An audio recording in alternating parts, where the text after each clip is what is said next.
Good morning. आज पुन्हा एकदा तुमचं स्वागत एसएमच्या लेक्चरमध्ये. आपला 3rd युनिट सुरू केलेलं आहे. आपण त्यामध्ये डिफ्युजन इनोव्हेशन याबद्दल स्टडी केला मागच्या लेक्चरला. यामध्ये आपल्याला आता पुढचे जे मॉडेल स्टडी करायचे बघा, बिहेवियर रिलेटेड आपण सगळा स्टडी करतोय हे लक्षात ठेवा. मेन म्हणजे अजिबात कॉन्सन्ट्रेशन घालवायचं नाहीये, कारण काय होईल की कॉन्सन्ट्रेशन नसेल तर मी एवढं बोलून काहीच उपयोग होणार नाही. सो आणि खूप छोटे छोटे मॉडेल्स आहेत, त्यामध्ये एक एक कन्सेप्ट तुम्हाला समजली की तुम्हाला लिहिता येईल. ते अगदी बुक मधून जसंच्या तसं पाठांतर करण्याची गरज नाहीये. So let's see this ecological model. It is a theory based framework.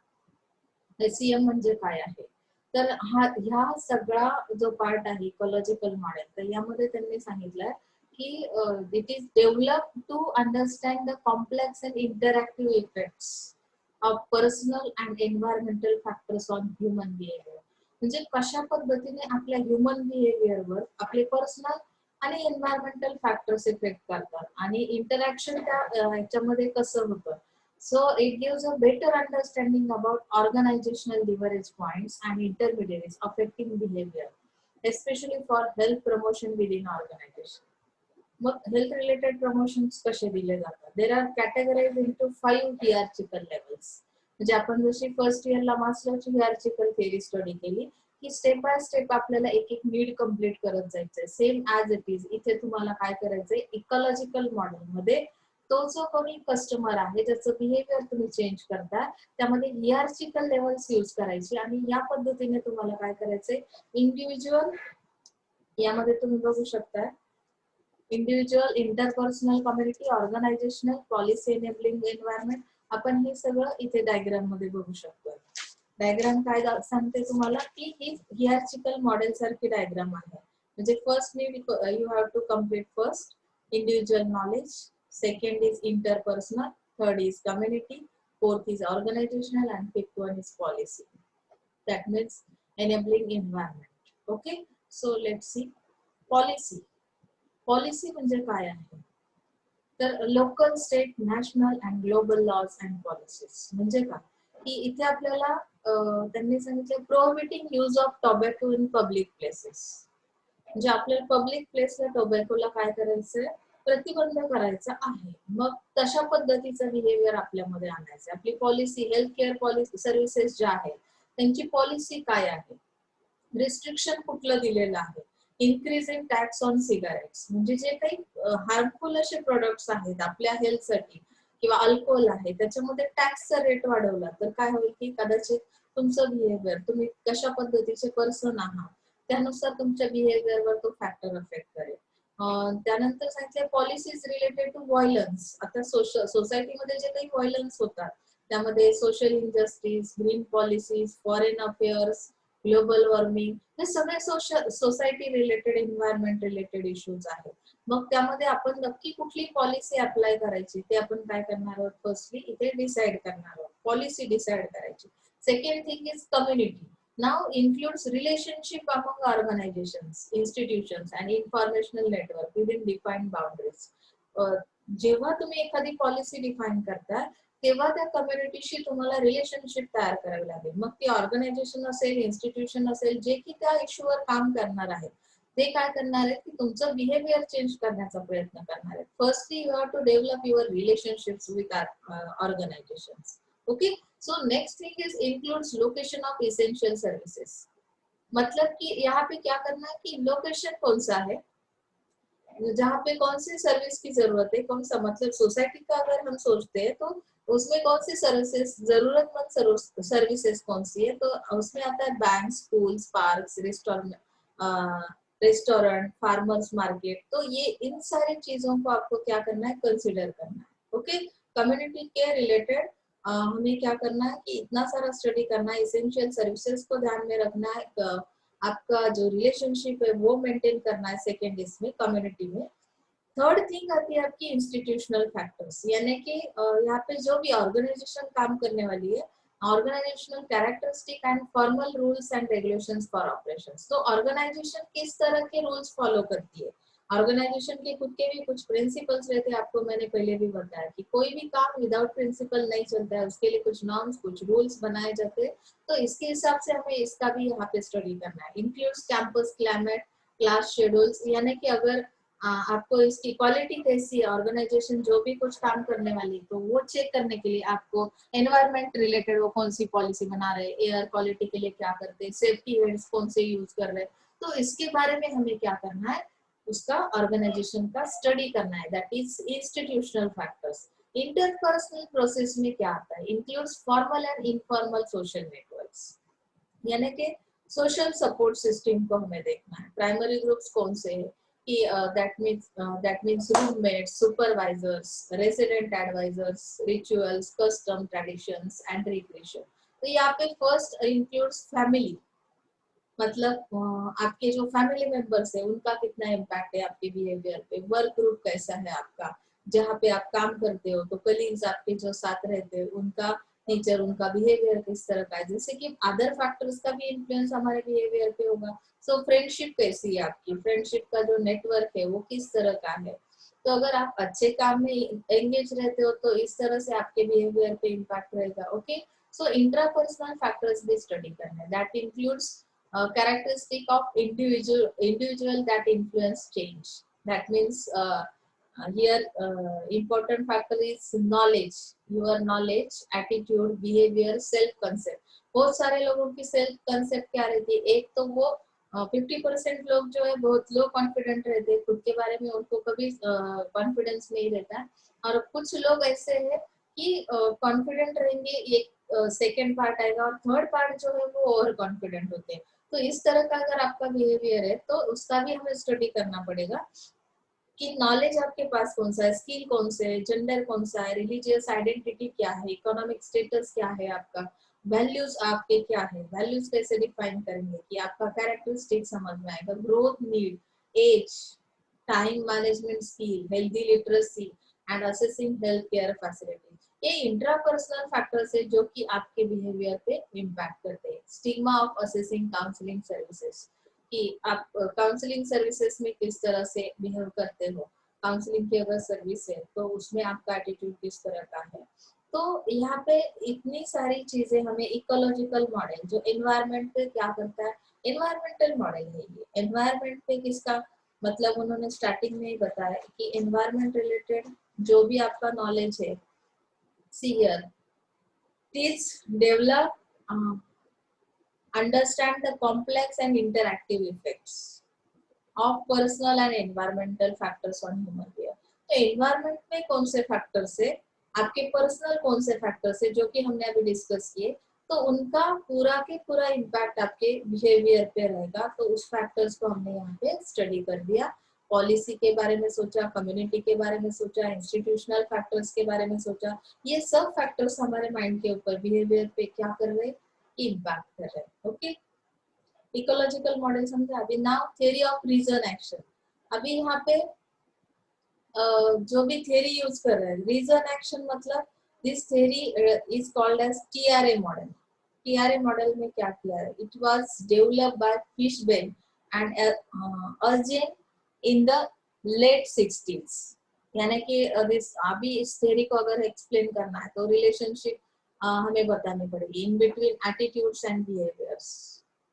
आपका एटीट्यूड और बिहेवियर, आप लोग बोलोगे मैडम एटीट्यूड और बिहेवियर में क्या फर्क है, तो एटीट्यूड में जैसे हम पॉजिटिव नेगेटिव देखते हैं तो उस हिसाब से आपका बिहेवियर बनता है। अगर आप पॉजिटिव हो, पॉजिटिव तो नहीं होना है, अभी कोरोना है तो नेगेटिव रहना है, तो यहाँ पे ऐसा मीनिंग मतलब पॉजिटिव मतलब क्या कि हर एक किसी इसके बारे में आपकी सोच कैसी है।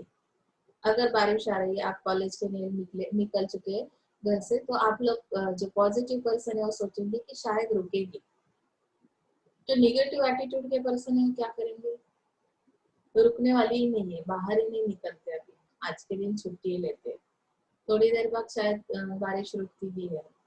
तो फिर क्या हुआ, इसका इम्पैक्ट आपके बिहेवियर पे हुआ। आपने क्या किया, एक्शन ली ना कुछ। आपका एटीट्यूड क्या था, उसकी वजह से आपका बिहेवियर बना, और बिहेवियर की वजह से आपने एक्शन ली।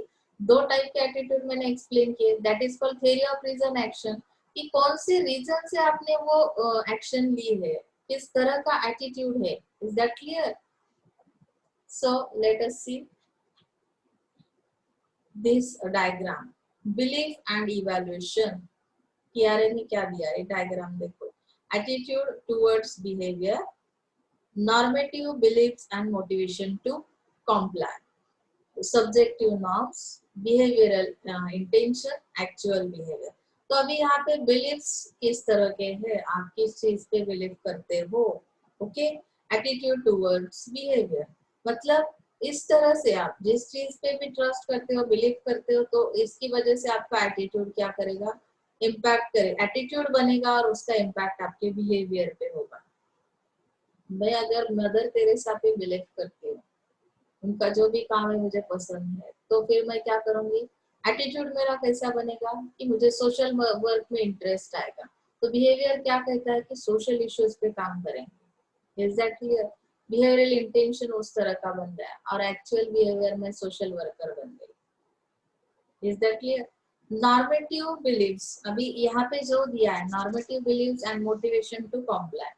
तो नॉर्मेटिव का मीनिंग है कि आप किसको आइडियल मानते हो, मतलब कि एग्जाम्पल के हिसाब से हम देखते हैं कि किस चीज पे बिलीव करते हो. एंड मोटिवेशन टू कॉम्प्लाई यानी कि जिनकी वजह से आप मोटिवेट होते हो ऐसी कौन सी चीज है, यानी कि आप किसी एक चीज पे, मतलब एक इंडिविजुअल पर्सन भी उसमें हो सकता है. सब्जेक्टिव नॉर्म्स क्या है आपके, उस तरह का आपका बिहेवियर बनता है.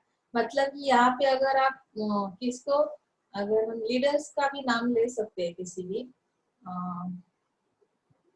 आप अब्दुल कलाम साहब को जानते हैं, तो उनको अगर आप क्या कर रहे हो, वो एग्जाम्पल के हिसाब से यहाँ पे उन पे आप क्या कर रहे हो, बिलीव कर रहे हो. तो उनके जो भी सब्जेक्टिव नॉर्म्स है, उनका काम किस तरह का है, बच्चों के साथ वो किस तरह से काम करते थे, स्टूडेंट्स के प्रॉब्लम किस तरह से सॉल्व करते थे, तो उस तरह का एटीट्यूड यहाँ पे आपका बन जाएगा. और आपका बिहेवियरल इंटेंशन क्या होगा कि मैं भी उसी काम में क्या करूंगी, फॉलो करेंगे ना हम, बिहेवियर वैसा बनेगा. एटीट्यूड यहाँ पे सब्जेक्टिव बन गया.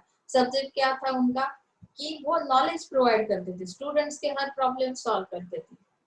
तो इस तरह से हमने उनके ऊपर बिलीव किया और उस तरह से मोटिवेट हुए, उस काम में इंटरेस्ट बन गया. सब्जेक्टिव नॉर्म समझे, हमें समझे कि कौन से रूल्स रेगुलेशन है उसके लिए, और उसे हमने फॉलो किया और हमारा बिहेवियरल इंटेंशन बन गया और यहाँ पे एक्चुअल बिहेवियर बन गया कि हम उसी तरह से काम करना स्टार्ट हो गए. Okay. So constructs of this theory of reason action यानी टीआरए को हम अभी किस तरह से कंस्ट्रक्ट की जाती है ये theory. Belief and evaluation. Firstly, you have to identify beliefs. Individual subjective feeling that performing particular behavior. यानी कि आपके सामने ऐसा कौन सा सब्जेक्ट है, मतलब कि कौन सा पर्सन है, कोई एक इंडिविजुअल पर्सन को जिसको आप क्या कर रहे हैं, फॉलो कर रहे हो. तो सब्जेक्टिव फीलिंग क्या कहते हैं, सब्जेक्टिव यानी यहाँ पे इंडिविजुअल पर्सन भी हो सकता है, कोई और चीज भी हो सकती है. तो इसे हम किस तरह से क्या कर रहे हैं कि उसका इम्पैक्ट हमारे फीलिंग्स पे किस तरह से आता है. पर्टिकुलर बिहेवियर को हम क्या कर रहे हैं, फॉलो कर रहे हैं. Will produce specific results. यानी कि जैसे मैंने बताया की एखादी दुसरी जर पर्सनॅलिटी आहे त्याच्यामध्ये कुठला एखादा तरी असा स्किल असेल किंवा एखादा कॅरेक्टरिस्टिक असेल ज्याला आपण काय करतोय, फॉलो करतोय आणि त्या पद्धतीचं आपलं बिहेवियर तयार झालंय. Attitude towards behaviour. मग आता ऍटिट्यूड कसं आहे त्या बिहेवियर मध्ये, तर त्यामध्ये बिलीफ्स, फिलिंग्स, व्हॅल्यूज अँड डिस्पोजिशन्स. म्हणजे तुमचं नेचरच तसं बनलंय का, म्हणजे ज्याला तुम्ही फॉलो करताय त्याच पद्धतीचं नेचर बनलंय का, की व्हॅल्यूजला फॉलो करताय, त्यांच्या ज्या फिलिंग्स आहेत त्यांना फॉलो करताय, की बिलीफ्स कशावर करताय. म्हणजे कुठली अशी ऍक्ट आहे की ज्याच्यामुळे तुमचं बिहेवियर किंवा ऍटिट्यूड, म्हणजे ऍटिट्यूड टुवर्ड्स बिहेवियर का, की त्यामुळे तुमचं ऍटिट्यूड तशा पद्धतीचं झालेलं आहे. Okay. Normative beliefs and motivation to comply म्हणजे काय की इथे नॉर्मेटिव्ह बिलीफ्स काय सांगतात की कुठलं असं एक एक्झाम्पल आहे की ज्यामुळे तुम्ही मोटिवेट झालेला आहात. Belief about whether others approve और डिसअप्रूव्ह देअर बिहेवियर. म्हणजे अप्रूव्ह करणं किंवा डिसअप्रूव्ह करणं त्या बिहेवियरला, हे कशावर डिपेंड असेल, तुम्ही कशावर बिलीफ करताय याला इम्पॉर्टन्स आहे. Motivation to do what others think they should do. म्हणजे काय की इथे तुम्हाला बाकीचे लोक काय म्हणतील ह्याचा जर विचार तुम्ही करत असाल तरी तर इथे काय होणार आहे की त्याच्यामुळे सुद्धा मोटिवेट तुम्ही होऊ शकता की कदाचित एखादा एक्झाम्पल म्हणून तुम्हाला एखादा पर्सन आहे, तर त्याचं बिहेवियर तुम्ही काय करताय, फॉलो करताय. सब्जेक्टिव्ह नॉर्म मध्ये काय केलंय मग पुन्हा, की subjective norms and individual perception of social norms, म्हणजे तुमचे स्वतःचे इंडिव्हिज्युअल परसेप्शन्स काय आहेत, म्हणजे काय की तुमचा काय समज आहे, तुम्ही सोसायटीचे जे नॉर्म्स बनलेले आहेत, रूल्स बनलेले आहेत, त्याच्या बाबतीत तुम्ही स्वतः कसा विचार करता. काही लोक काय म्हणतात, काही फालतू सांगतात. म्हणजे काय की आता सपोज तुम्ही रस्त्यातून जाताय, तुमच्या सोबत कोणीही नाहीये, तुम्ही एकटेच बोलत चालाल का, नाही. तर तसं जर झालं तर काय समजतात, वेडा झाला की काय, बहुतेक मेंटली त्याचं काहीतरी डिसेबल झाला वाटतं. तर हे काय आहे की सोसायटीचे काही रूल्स आहेत, त्या रूल्स नुसार तुमचं कसं असलं पाहिजे, ऍक्शन्स असल्या पाहिजे. थेरी ऑफ रिझन ऍक्शन म्हणजे काय, विदाउट काही न होतं जर तुम्ही असला तरी वेड समजतात की नाही, काहीतरी रिझन असेल त्यामुळे ती ऍक्शन होत असेल की नाही. म्हणजे इथे ऍटिट्यूडचा इम्पॅक्ट तुमच्या बिहेवियरवर होतो. लक्षात येतं, जे सब्जेक्टिव्ह नॉर्म काय आहे त्यानुसार तुमचे परसेप्शन्स असतील, म्हणजे त्यानुसार तुम्हाला अंडरस्टँड होईल तो ती फॅक्ट किंवा ते. आता सपोज एक पिक्चर आहे, पिक्चर कशाशी, एन्व्हायरमेंट रिलेटेड आहे, तर सब्जेक्ट काय आहे तुमचा, एन्व्हायरमेंट. तुम्हाला काय समजलं, परसेप्शन्स काय तयार झाले की एनवायरमेंट को प्रोटेक्शन देना है. तो सोशल नॉर्म्स क्या करेंगे कि उस सोशल नॉर्म्स के हिसाब से हमें क्या करना है, बिहेवियर करना है. मतलब कि एनवायरमेंट को प्रोटेक्शन देना, इसका मतलब जो ह्यूमन बीइंग्स है उनके बारे में नहीं सोचना, ऐसा तो नहीं है ना. सोशल नॉर्म्स को भी फॉलो करना है, तो उस तरह का बिहेवियर हमें यहाँ पे फॉलो करना है. ओके. बिहेवियरल इंटेंशन क्या है आपका, इंटेंशनली बहुत ज्यादा काम हम लोग करते हैं, जैसे कि अगर an indication of an individual's readiness to perform the behaviour, अगर मेरा इंटेंशन नहीं रहेगा तो मेरा बिहेवियर नहीं बनता या होता ही नहीं है. जैसे कि अगर मेरा इंटेंशन क्या है कि मैं स्टडी रिलेटेड किस तरह का एटीट्यूड रखती हूँ, पॉजिटिव एटीट्यूड है. अगर मैंने लेक्चर अटेंड किए तो शायद मुझे कुछ बेनिफिट मिल सकता है, कुछ नॉलेज मिलेगा उस सब्जेक्ट रिलेटेड, ये मेरा एटीट्यूड अगर है, तो बिहेवियर कैसे बनेगा, रेगुलरली मैं अटेंड करने की कोशिश करूंगी. अगर मेरा एटीट्यूड ही बराबर नहीं है, करेक्ट नहीं है, तो फिर मेरा बिहेवियर भी नहीं होगा. ऐसा तो नहीं, बहुत बार बच्चे ऐसे बोलते हैं कि नहीं मैडम जानबूझ के तो नहीं किया, एकाध दूसरी बार हो सकता है, लेकिन आप अगर रोज डेली एब्सेंट रहते हो, लेक्चर में नहीं रहते हो, अभी रेडी तो मिलने वाला है आपको यूट्यूब पे, तो इसका मतलब ये नहीं कि आपको अटेंड नहीं करना है. आप 2 बार भी देख सकते हो, या कभी अगर आपको सच में प्रॉब्लम फेस करना पड़े इंटरनेट का, तो आपके लिए ये सेकंड ऑप्शन दिया है. तो सेकंड ऑप्शन पे चलना, ये तो मेरा सही बिहेवियर नहीं है. सही बिहेवियर, करेक्ट बिहेवियर किसे कहते हैं कि आपका एटीट्यूड वैसे बना कि मैं सच में क्लासरूम में अटेंड कर रही हूँ, मुझे क्लासेस अटेंड करने हैं, मेरा एडमिशन है, तो मेरी अटेंडेंस भी उतनी ही जरूरी है, जिसका इम्पैक्ट मेरे रिजल्ट पे होने वाला है. Is that clear. सो यहाँ पे बिहेवियरल इंटेंशन आपका देखना बहुत जरूरी है. Theory of reason action, TRA इस तरह से बनता है. ओके. एक्चुअल बिहेवियर फिर कब बनेगा, when finally action is taken and actual behaviour is executed. अगर मेरा इंटेंशन सही है तो मैं क्लास अटेंड करूंगी, यानी कि इम्प्लीमेंट कर दिया, एग्जीक्यूट कर दिया मैंने मेरा बिहेवियर. ओके. लिमिटेशन क्या है इस तरीके, the main limitation of the theory is that there is a thin line of distinction between a goal intention and behavioural intention. मेरे गोल्स क्या है, उसके हिसाब से बिहेवियरल इंटेंशन है. ओके. बिहेवियर किससे बनता है, मेरा गोल क्या है कि मुझे ओनली डिग्री अचीव करनी है, तो मैं यूट्यूब पे देख के भी ओनली पासिंग कर सकती हूँ. तो गोल इंटेंशन और बिहेवियरल इंटेंशन के दौरान एक थीन लाइन डिस्टिंक्शन है, यानी कि थोड़ा सा क्या है, फर्क है. तो इसे हमें क्या करना है, which concerns the capability to achieve one's intention. तो अभी हम यहाँ पे आसानी से क्या कर सकते हैं कि किसी का इंटेंशन आसानी से ले सकते हैं. तो and this involves multiple variables just creating element of uncertainty. तो यहाँ पे मल्टीपल वेरिएबल्स है जो क्या क्रिएट करते हैं कि यहाँ पे अनसर्टन थिंग्स क्रिएट किए जाते हैं, तो जिसकी वजह से हमारे जो गोल्स है वो अचीव नहीं हो पाते. तो वेरिएबल्स की वजह से कुछ डिस्ट्रप्शन या कुछ प्रॉब्लम क्रिएट हो सकता है. ओके. इंटेंशन जा सकता है. अभी थ्योरी ऑफ प्लान बिहेवियर, ये भी थ्योरी है. तो ये जो प्लान बिहेवियर थ्योरी, यहाँ पे प्लानिंग किया जाएगा किस तरह से, it is an extended version of TRP. तो जो पहले हमने थ्योरी ऑफ रीजन एक्शन देखी, उसका एक्सटेंडेड फॉर्म है ये थ्योरी ऑफ प्लान बिहेवियर। यहाँ पे प्लानिंग किया जाएगा, किसी रीजन की वजह से अगर एक्शन होते हैं, एटीट्यूड का इम्पैक्ट बिहेवियर पे होता है टीआरपी में, तो अभी हमें प्लान बिहेवियर करना है, यानी कि किस तरह से the TPB has been used successfully applied in various areas such as smoking, alcohol addiction, health services. तो अभी प्लान बिहेवियर करते वक्त हमें कौन से एरिया में काम करना है, तो ये कहाँ पे अप्लाई करना पड़ेगा, तो जहाँ पे स्मोकिंग बहुत ज्यादा हो रहा है, अल्कोहल एडिक्शन हो रहा है, हेल्थ सर्विसेज नहीं मिल रहा है, तो यहाँ पे टीपीबी काम करेगा। टीपीबी में उन्होंने बताया, according to TPB human behaviour is guided by 3 types of beliefs. जैसे बिहेवियरल बिलीफ, बिलीफ क्या कहता है, belief about likely outcomes of the behaviour, behaviour से कुछ ना कुछ आउटकम्स मिलने चाहिए। अगर मैं अल्कोहल एरिया में काम कर रही हूँ, मुझे उनका इंटेंशन चाहिए, मुझे उनका बिहेवियर कंट्रोल करना है, तो मुझे पहले बिहेवियरल बिलीफ्स को देखना पड़ेगा, उसके बाद नॉर्मेटिव बिलीफ्स, कंट्रोल बिलीफ्स। इस तरह से मैं क्या कर सकती हूँ, उस बिहेवियर पे काम कर सकती हूँ। अभी कंस्ट्रक्शन किस तरह से होता है इस प्लान बिहेवियर का, series diagram, behavioural beliefs, attitude towards the behaviour.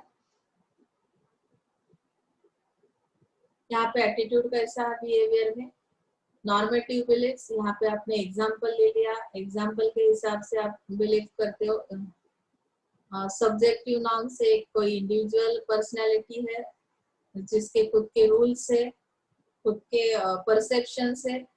Intention क्या है, एटीट्यूड टुवर्ड्स द बिहेवियर, यहाँ पे उसका एटीट्यूड किस तरह का है उस बिहेवियर में, सब्जेक्टिव नाउन में।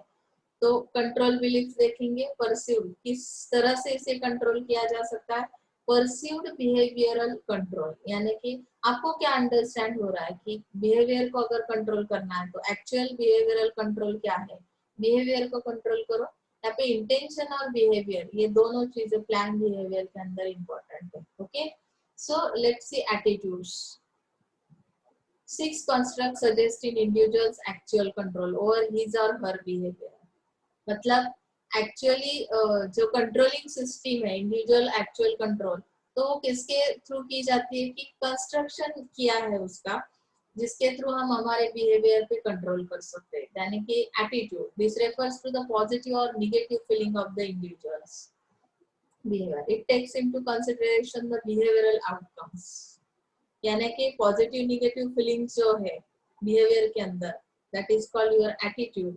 ओके, बिहेवियरल इंटेंशन क्या है, stronger the intention to perform the behaviour, intention है तो बिहेवियर बनेगा। जैसे मैंने बताया कि आप स्टडी पे फोकस करते हो, स्टडी आपके गोल से, उस पर आपका इंटेंशन है, तो बिहेवियर क्या बनेगा, रेगुलरिटी उसमें आएगी, स्टडी में भी आएगी, अटेंडेंस में भी आएगी, ऑल थिंग्स में आएगी, रेगुलर वर्क कंप्लीट करेंगे आप। ओके, सो ये बिहेवियरल इंटेंशन। सब्जेक्टिव नॉर्म्स क्या कहता है, if a person feels that other will hold him in sign high esteem, he will go ahead or else he will back out। म्हणजे काय, तर यामध्ये सांगितलं belief what about what other people think about the behaviour. तुम्ही subjective नॉर्म्सचा विचार करताय की लोक काय म्हणतील ह्याचा विचार इथे केला जातो, and will they approve of it or not. मग त्याच्यानंतर तुम्ही विचार करता हे बिहेवियर करेक्ट आहे की नाहीये, जे इथे तुम्ही एखाद्या सब्जेक्टचा विचार करता। सोशल नॉर्म्स काय सांगतात, this suggest the customary codes of acceptable behaviour, म्हणजे इथे जे काही कस्टमरी कोड्स आहेत त्याचा इम्पॅक्ट तुमच्यावर होणार आहे। म्हणजे की जुन्या जसं की काही पद्धती आहेत, ज्या पद्धतीने पारंपरिक पद्धती ज्या आहेत, कस्टमरी कोड्स म्हणजे काय, की तुमचं जे बिहेवियर बनलंय ते, ज्याला आपण म्हणतो मागे जुन्या गोष्टी ज्या आतापर्यंत चालत आलेल्या आहेत त्या आपण फॉलो करतोय। जैसे कि हम पुराने जमाने से ये चल रहा है, घर में यही हमारे रीति रिवाज है, तो उसी को हम फॉलो करेंगे, उसी तरह का बिहेवियर हमारा बनेगा सोशल नॉर्म्स के हिसाब से। परसीव्ड बिहेवियर यानी कि this refers to the perceived presence of factors that may facilitate और रिस्ट्रिक्ट परफॉर्मेंस ऑफ बिहेवियर। तो रिस्ट्रिक्शंस कहाँ पे आते हैं बिहेवियर के लिए, परफॉर्मेंस में, तो उन्होंने बताया कि प्रेजेंस ऑफ फैक्टर्स, जो आपने अंडरस्टैंड किए हुए फैक्टर्स से, जो आपको समझा है, जिसकी वजह से आपको कुछ ना कुछ परसेप्शन मिला है, कुछ काहीतरी समजलंय, त्यानुसार तुम्ही काय करता बिहेवियर। इथे ऍक्सिडेंट झालाय, रस्त्यातून तुम्ही गाडी चालवत जाताय, कोणीतरी सांगितलं 1 किलोमीटरवर ऍक्सिडेंट झालाय त्यामुळे रस्ता बंद आहे, तुम्हाला दुसऱ्या ठिकाणाहून गेलात तरी बेटर, मुझे जो परसेप्शन हुआ वो किस तरह का था, परसीव्ड पावर, कि अगर मुझे जल्दी पहुंचना है, मैं जिस जगह पे जाने के लिए निकली हूँ, अगर सामने कोई प्रॉब्लेम है बता रहा है, तो मैं दुसरा रस्ता यानी की दुसरा वे मी चूज करेन आणि त्या पद्धतीने मी माझ्या गोल्स पर्यंत जाईन. म्हणजे माझं इंटेन्शन काय की मला लवकर पोहोचायचं आहे. Okay. Perceive behavioral control. This indicates person's perception of self-efficacy. म्हणजे बिहेवियरल कंट्रोल कसा आहे. तुम्ही बऱ्याचदा बोलता की नाही, मॅडम खूप बाहेरचा वडापाव खावासा वाटतोय, आता कॉलेजच्या कॅन्टीनचा वडापाव खाण्याची इच्छा आहे, खाऊ शकत नाही. म्हणजे आता तुम्हाला इथे सेल्फ इफिकेसीची गरज आहे, की तुमच्या बिहेवियरला कंट्रोल करण्याची गरज आहे. कोरोना सिच्युएशन आहे, अजिबात बाहेरचं काही खायचं नाहीये, त्याच्यामुळे आपण काय केलेलं आहे, आपला जो परफॉर्मन्स आहे, जे रिक्वायर बिहेवियर काय सांगतं आणि ते बिहेवियर आणण्यासाठी मला काय करावं लागेल किंवा डिझायर्ड आउटकम्स मिळण्यासाठी मला काय करावं लागेल, कंट्रोल करावं लागेल माझ्या बिहेवियर. मला रोज खाण्याची सवय होती, पण आता मी ते खाऊ शकणार नाहीये. Is that clear? लिमिटेशन्स काय येतात, हे जे प्लॅन बिहेवियर आहे, there are several limitations of TPB. It downplays intention. It simply assumes that person, given the required opportunities and resources, will be successful in performing the desired behavior, regardless of the intention. इथे त्यांनी इंटेन्शनला अजिबात लक्षात घेतलेलं नाही. त्यांचं मत काय आहे की थेअरी ऑफ प्लॅन बिहेवियर मध्ये तुम्ही एकदा रिसोर्सेस प्रोव्हाइड केले की त्या पद्धतीने तो परफॉर्म करेल, जो कोणी कॅरेक्टर आहे तो, आणि त्या पद्धतीचं डिझायर बिहेवियर त्यात तयार होईल. पण ऍक्च्युअली तुम्ही जे रिसोर्सेस प्रोव्हाइड करणार आहात बिहेवियर चेंज करण्यासाठी, तर त्याच्यावर त्याचं इंटेन्शन किती आहे, इंटेन्शन येण्यासाठी कुठले फॅक्टर्स इम्पॅक्ट करतात, हे या थिअरीमध्ये काय केलेलं आहे, निग्लिजन्स केला त्या गोष्टीला. That is the limitation of this theory. Okay. It ignores important factors of behavioural intention. मग आता बिहेवियरल इंटेन्शन काय आहे, हे काय केलं तुम्ही, इग्नोर केलं. And motivation also ignore, such as fear, threat, mood और पास्ट एक्सपीरियंस. अगर मेरा एक्सपीरियंस क्या है कि गाड़ी चलाते वक्त कभी मेरे से एक्सीडेंट हुआ है, तो उसकी वजह से मेरे अंदर क्या है, फियर है. तो मेरा इंटेंशन क्या है कि मैं ज्यादा दूर के डिस्टेंस के लिए मैं गाड़ी नहीं चलाती, मैं लोकली जाती हूँ, लेकिन बहुत दूर का डिस्टेंस है तो फिर मैं नहीं जा सकती क्योंकि मेरे अंदर एक फियर है. तो मेरा इंटेंशन क्या है कि मैं उस तरह से गाड़ी नहीं चलाऊंगी. तो फिर इंटेंशन को इग्नोर करने के बाद मेरा पास्ट एक्सपीरियंस खराब है, तो फिर मेरा इंटेंशन तो बिल्कुल गाड़ी में मेरा ज्यादा इंटरेस्ट नहीं, बहुत अगर जरूरत रही तो ही मैं गाड़ी को हाथ लगाती हूँ. तो फिर कितना भी आपने मेरा बिहेवियर पे इम्पैक्ट करने की कोशिश की, तो भी पास्ट एक्सपीरियंस को तो आपने यहाँ पे इग्नोर किया. मुझे पहले वो जो फियर है मेरे अंदर वो निकालनी पड़ेगी, उसके बाद मेरा इंटेंशन बनेगा और उसके बाद मैं नया जो आपका बिहेवियर है वो अडॉप्ट करूंगी. मूड कैसा है मेरा, कभी कभी बहुत सारे लोग है ना, ऐसा रिसोर्सेस आपको दिए, मतलब अभी आपके सामने तो पीसी है, उसके अंदर आप मेरा लेक्चर भी सुन रहे हैं, लेकिन इंटेंशन मूड आपका बिल्कुल नहीं है, आपका कुछ खाने का मूड कर रहा है, भूख लगी, आपने सुबह से कुछ खाया नहीं है, तो मैं कितना भी इंटरेस्टिंग टॉपिक मेरा क्यों ना हो, फिर भी आपका इंटरेस्ट बनेगा नहीं बनेगा, उस तरह का बिहेवियर, स्टडी रिलेटेड बिहेवियर बनेगा नहीं बनेगा. तो मैंने यहाँ पे इंटेंशन को और मोटिवेशन दोनों चीजों को, fear, threat, mood, past experience, सब चीजों को भुला दिया. तो ये थ्योरी सक्सेस नहीं ले सकती इस तरह से, ये लिमिटेशंस है उसके. Okay. It doesn't consider environmental और इकोनॉमिक फैक्टर. एनवायरमेंट क्या कहता है, एनवायरमेंट किस तरह का है, सामने कोई रो रहा है, आगे पीछे कोई दौड़ रहा है, तो फिर एनवायरमेंट बनता नहीं है. स्टडी के टाइम पे भी अगर हम एग्जांपल स्टडी का ले रहे हैं, इकोनॉमिक फैक्टर्स क्या है आपकी, आप एबल ही नहीं हो अभी कि मेरे पास मैडम ये भी नहीं, इंटरनेट कनेक्शन भी नहीं है, वो परचेस करने की भी मेरे जो ये है ज्याला आपण म्हणतो परिस्थिती नाही, कंडिशन नाही. तर मग हे सगळे फॅक्टर्स तुमच्या इंटेन्शन, बिहेवियरल इंटेन्शन वर काय करतात, इम्पॅक्ट करतात आणि त्यामुळे तुमचं बिहेवियर बनतं. हे एक लिमिटेशन आहे. व्हाईल द ऍडेड म्हणजे एन्व्हायरमेंटल आणि इकॉनॉमिक फॅक्टर्स, त्याचा सुद्धा इम्पॅक्ट या तुमच्या बिहेवियरवर होतो आणि ते एक लिमिटेशन इथे येतं. While the added construct of perceived behavioral control was an important addition to the theory, mention of actual control over behavior. So next theory is social learning theory. अभी ये सोशल लर्निंग थ्योरी किस तरह से बनी है देखो, SLT, it was developed by Albert Bandura. It is theory of learning based on the basic assumption that people not only learn from their own personal experiences, but new behaviors can be acquired by intently observing the action of others and emulating them. म्हणजे काय की प्रत्येक गोष्टच आपण self study करून personal experience वरून शिकत नाही आहोत. म्हणजे काय की आपण बऱ्याचदा आपलं जे न्यू बिहेवियर असतं ते कशामुळे तयार झालेलं असतं, तर आपण दुसऱ्यांना ऑब्झर्व करतो, दुसरे काय करतायत ही फार आपल्याला सवय असते. क्लासमध्ये सुद्धा बघा तुम्ही फुल कॉन्सन्ट्रेट असता सुरुवातीला लेक्चर मध्ये, पण शेजारच्याने जरा हालचाल सुरू केली की तुम्हाला जरा होप्स वाढतात की बहुतेक मॅडमच्या लक्षात येत नाही, मग मी पण थोडी हालचाल करून बघूया का, असं होतं. म्हणजे काय की बऱ्याचदा तुम्ही स्वतःकडून जे काही पर्सनल एक्सपिरियन्स आहेत त्यातून तुमचं बिहेवियर बनत नाही. ऍक्च्युअली तुमचं पर्सनल एक्सपिरियन्स कसा आहे की बेस्ट आहे, मी जर कॉन्सन्ट्रेट राहिलो तर मला पूर्ण लेक्चर जर ऐकलं तर एक्झामला सुद्धा मला अभ्यासाची गरज पडत नाही, मी व्यवस्थित पेपर लिहू शकतो. पण मी ते बिहेवियर माझं चेंज का होतंय, न्यू बिहेवियर माझ्यात अडॉप्ट करण्याचा प्रयत्न करतो. कशामुळे, दुसरे काय करतात त्यांना मी ऑब्झर्व करतो, माझं कॉन्सन्ट्रेशन जातं. हो ना. तसं इथे आपल्याला लर्निंग थेअरी बघायची, social learning theory.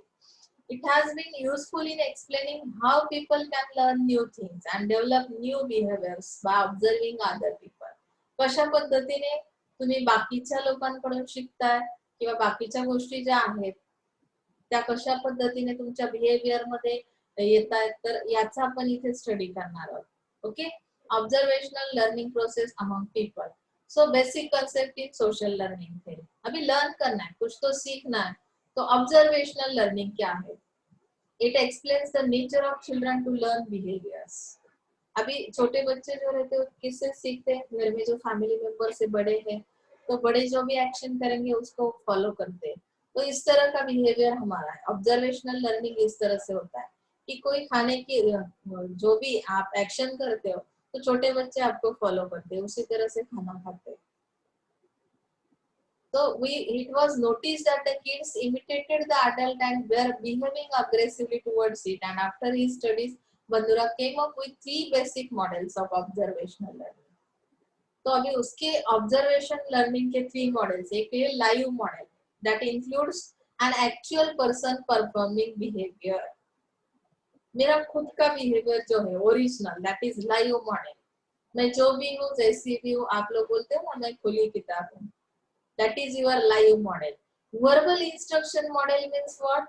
It involves mere giving of instructions regarding details and descriptions of behavior. तो आपको यहाँ पे बहुत सारे इंस्ट्रक्शंस मिले वर्बल इंस्ट्रक्शन मॉडल के अंदर. तो यहाँ पे जो भी आपका बिहेवियर बनेगा इंस्ट्रक्शंस की वजह से बनेगा. जो भी आपको डिटेल्स या डिस्क्रिप्शंस ये है कि आपका जो भी बिहेवियर है वो इस तरह का होना चाहिए, क्लास में बिल्कुल पिन ड्रॉप रहना है, ये इंस्ट्रक्शन मैंने आपको दी, उस तरह से आप बिहेव कर रहे हो. लेकिन ओरिजिनली लाइव मॉडल में आप वैसे नहीं हो, आपका बिहेवियर वैसा नहीं है. Is that clear? Third model है आपका सिंबॉलिक मॉडल. सिंबॉलिक मॉडल क्या कहता है? इट इंक्लूड्स रियल और fictional character demonstrating the behaviour via movies, books, television, radio, online media and other media sources. तो यहाँ पे कुछ सिंबॉलिक मॉडल यानी कि आप किसी मॉडल को क्या कर रहे हो, सिंबॉलिक मॉडल को फॉलो कर रहे हो. यानी कि यहाँ पे रियल कुछ कैरेक्टर्स है जिनका आप क्या कर रहे हो, एक्टिंग कर रहे हो, जिनकी उस तरह का बिहेवियर डेमोन्स्ट्रेशन कर रहे हो उसका. जैसे कि मूवीज में जो एक्टर्स काम करते हैं तो किसी मॉडल का जो एक्टिंग है, अगर आप फादर के रोल में हो तो फादर किस तरह से बिहेव करते हैं उनको आप क्या करोगे, आपके कैरेक्टर के अंदर लाना है और उस तरह से बिहेव करना है, उस रोल के लिए प्ले करना है. Is that clear? टेलीविजन पे भी उस तरह के आप एक्टर्स देखते हो या एक्शंस देखते हो. रेडियो के थ्रू भी इस सिंबॉलिक मॉडल के थ्रू हमारा बिहेवियर बनता है. जैसे न्यूज देने, तो न्यूज देते वक्त आपका बिहेवियर किस तरह का होना चाहिए. बीच में आप हंसने लगे तो चलेगा, नहीं चलेगा.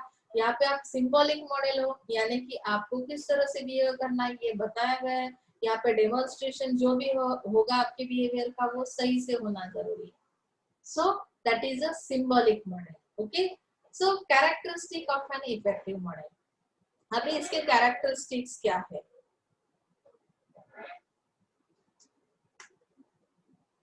The model must be competent. अभी लर्न कर रहे हैं ना हम, सोशल लर्निंग थियोरी देख रहे हैं, तो मॉडल मस्ट बी कम्पिटेंट यानी स्ट्रांग होना जरूरी है। Model must have Prestige and power, कुछ तो उसमें है, कुछ तो बात है, ऐसा जो हम बोलते हैं ना, तो that is called the power and Prestige. Okay, learn कहाँ से किया जाता है, उसमें कोई पावर ही नहीं है, तो फिर कैसे हम सीखेंगे?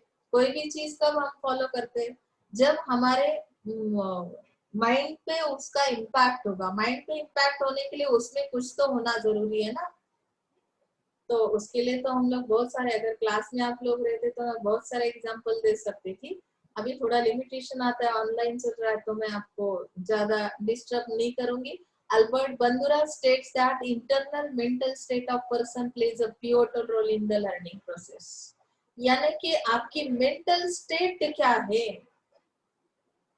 आप किस तरह की सोच रखते हैं।